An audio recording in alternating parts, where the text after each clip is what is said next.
여러분 안녕하십니까? 이번 시간에는 북한의 통일전선부 225국에 포섭된 한국 목사들, 이 소식은 조선일보의 소식으로 전달해 드리도록 하고, 또한 북괴의 색계작전에 놀아난 북한 색계작전에 포섭된 한국 목사들의 리스트, 이 소식은 제가 그전부터 전해드렸던 소식입니다. 자, 이번에 점점점 수면 위로 올라오고 있는 간첩들의 소식들, 쉽게 말씀드리면 문재인 주사파 정권은 어떤 정권이라고 보십니까? 이번에 간첩 사건들이 왜 문재인 정권 내에서 이렇게 수면 위로 올라오고 있습니까? 자, 이번 사건의 본질은 무엇이다? 그러니까 박근혜 전 대통령 시절에 수사를 하던 이 간첩단 사건들이 국정원 직원들과 또 경찰, 국가수사본부에 의해서 물증들이 나타나니 박지원 국정원장도 어쩔 수 없었다라고 합니다. 쉽게 말씀드리면 문재인 주사파 정권이 와서 국정원의 대공 수사권을 없애버렸지요. 그러니 국정원 직원들이 목숨을 걸고 이번에 간첩단 사건들을 목숨을 걸고 터뜨리고 있다라고 합니다. 얼마나 아이러니합니까? 그러니 이 문재인 주사파 정권이 숨기고 있는 간첩 사건도 얼마나 많다라는 것입니까? 한마디로 문재인 정권은 간첩 정권이라고 해도 과언이 아니지요. 정성산TV 좋아요, 구독, 알림은 큰 힘이 되겠습니다. 후원해주시는 모든 분들께 가열차게 멸공. 오늘 소식도 굉장히 중요합니다. 조선일보는 스텔스기 반대 일당도 목사 간첩들도 북한 225국이 포섭했다. 자, 여기서 북한 225국, 통일전선부 산하에 있는 225국에 대해서 설명을 좀 드리도록 하겠습니다. 조선일보에도 뭐 소소하게 나와 있습니다만, 쉽게 말씀드리면 통일전선부 산하의 225국은 전문 한국의 좌파 성향이라든지 또 반정부 성향이라든지 또 반미 성향을 가지고 있는 시민단체나 한국인들을 전문 포섭해서 쉽게 말해서 간첩으로 양성하는 이 북한의 핵심 통일전선부의 기관입니다. 간단하게 이야기하면 윤미향 같은 자들을 해외에서 나가지 않습니까? 그러면 동남아라든지 아시아 국가의 255국, 225국에 있는 통전부 애들이 나가 있다가 반미 성향이라든지 좌파 성향의 인사들을 돈으로 포섭을 하고 색계작전으로 매수를 해서 거의 보쌈을 하다시피 해서 증거를 확보한 이후에 한국으로 들여보내죠. 해외에 나가서 관광을 하거나 또 혹은 해외에서 초청을 해서 북괴가 돈을 주고 키우는 게 바로 통일전선부 산하의 225국입니다.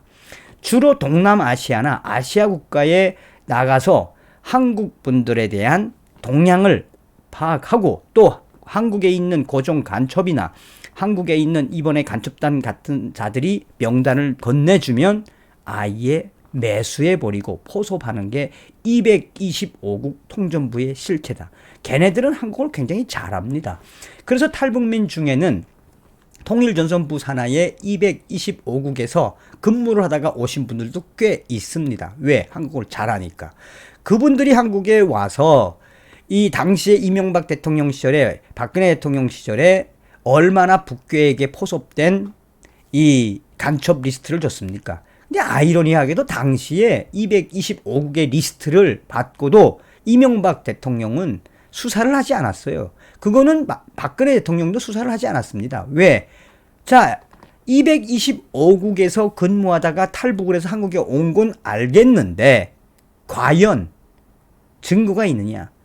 왜냐하면 탈출을 한 이후에 북한 통일전선부 225국에 근무하던 탈북자분들은 다 수기로 다 기억을 더듬어서 국내에 있는 북한에 포섭된 간접 리스트를 만들어줬었는데 이명박 대통령과 박근혜 대통령 당시에는 수사하지 않았습니다. 그나마 박근혜 대통령 시절에는 좀 말기에는 수사를 했는데 그 수사가 지금 서두에도 말씀드린 것처럼 수면 위로 떠오르고 있는 이 포섭된 간첩들의 현 주소다라고 하겠습니다. 조선일보는 이 청주 노동계 인사의 국가보안법 위반 사건은 북한 노동당 산하 통일전선부 225국이 주도했다.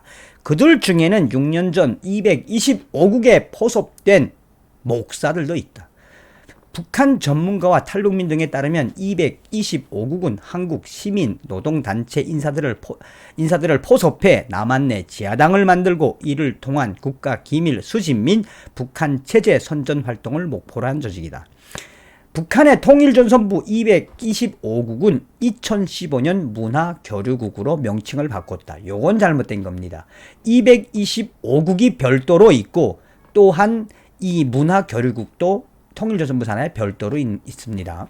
특히 북한 지령으로 청주에서 F-35A 도입 반대 활동을 했던 4명의 경우 자주통일 충북 동지회라는 지하 조직을 결성해 간첩 활동을 한 것으로 국정원은 이야기하고 있으며 수사 당국은 일당들 중 이 정당에 소속되어서 북한의 정당 관련된 정보를 또 국가 기밀을 탐지하고 수집해서 북한으로 계속 보냈다.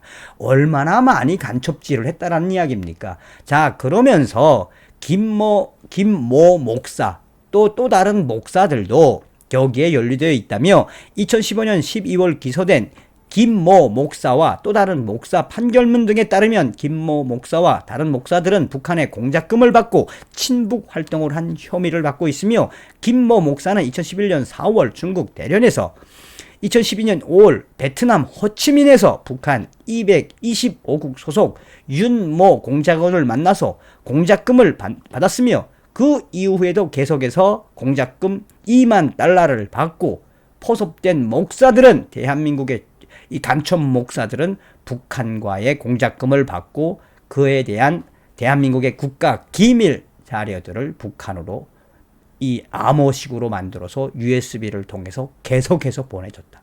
그러니 얼마나 많은 자료들을 보냈다는 이야기입니까?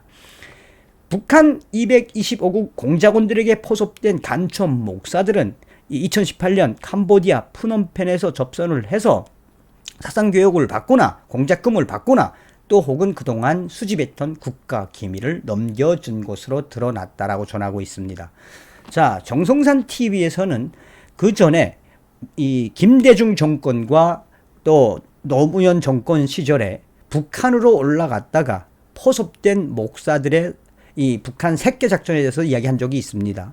제가 오늘 당시에 황장엽 선생님이 살아 계실 때 김대중 노무현 시절에 북한으로 올라가서 북한의 정찰총국과 통일전선부 또 대외 연락부에 포섭이 돼서 고려호텔이라든지 보통강 호텔이라든지 또 압록강 호텔 등에 기고하면서 북한 이 통일전선부의 색계작전에 놀아놨던 한국 목사들의 리스트를 제가 이야기한 적이 있습니다. 그 리스트를 가지고 있는 분하고 오늘 통화를 했습니다. 통화를 해서 이것이 바로 현실이다. 그래서 이 황장엽 선생님 때 당시에 이명박 대통령께 전달해 드렸던 이 북한으로 평양을 방문했다가 북한 색계작전에 놀아난 목사 리스트. 또 후에 박근혜 대통령에게도 전달을 했습니다만 그것이 공개되지 않았습니다. 이 북한에 올라가서 색계작전에 포섭된 목사들 리스트는 저한테도 있습니다만 그 본인 당시에 통일전선부에서 근무를 하다가 그 목사들 리스트를 가지고 온 것은 아니고 한국에 탈북을 한 이후에 그 목사들의 리스트를 정리한 그분하고 조만간 방송을 같이 할 필요가 있다 하겠습니다. 최소 170여 명 정도가 됩니다. 아마 센세이션이 일어날 겁니다. 이 소식의 본질은 무엇입니까? 그러니 서두에도 말씀을 드린 것처럼 이 문재인 주사파 정권의 본질, 얼마나 많은 간첩들이 있다라는 겁니까? 탈북자들이 그렇게 이명박 대통령께 박근혜 대통령께 팩트다. 김대중 노무현 시절에 북한으로 올라갔던 방문을 해서 평양에서 열흘 이상 있었던 사람들의 3일을 잘 지켜봐야 한다. 그 3일 동안 초대소라든지 기타 자본주의 호텔이라고 할 수 있는 이 보통강 호텔 이런 데서 북한의 공작조가 작정을 하고 한국의 목사들을 색계작전으로 마약작전으로 기타 다른 작전으로 아예 포섭을 해놨는다. 영상을 찍으며 사진을 찍어 놓으며 남한에 가서 이 북한 통일전선부와 또 북한 정찰총국과 협조하지 않으면 그 색계 동영상과 사진들을 뿌리겠다라고 했던 팩트.